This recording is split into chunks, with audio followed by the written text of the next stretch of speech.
विश्वानि देव सवितरुरितानि परासुव यद्भद्रं तन्नहासुव ॐ हिरण्यगर्भ समवर्तताग्रे भूतस्य जाता पतिरेकासि तदाधार पृथिवीं यामुते मां तस्मै देवाय हविषा विधेम ॐ यात्मदा बलदा यस्य विश्व उपासते प्रशिशं यस्य देवाः यस्य छायामृतं यस्य मृत्युः तस्मै देवाय हविषा विधेम ॐ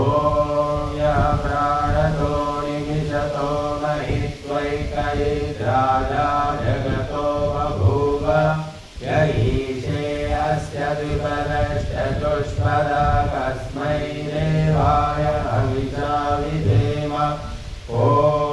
येन द्यौरुग्रा पृथिवी च दृढा येन स्वस्तभितं येन नाकः यो अन्तरिक्षे रजसो विमानः कस्मै देवाय हविषा विधेम ॐ प्रजापतेन त्वदेतान्यन्यो विश्वा जातानि परिता बभूव यत्कामास्ते गोमस्तन्नो अस्तु वयं स्याम पतयोरहीनाम्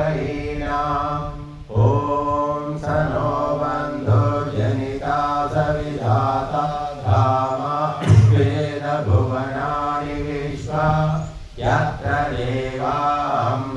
देवामृतमानशाना स्मृतीये धामन्नद्यैरयन्त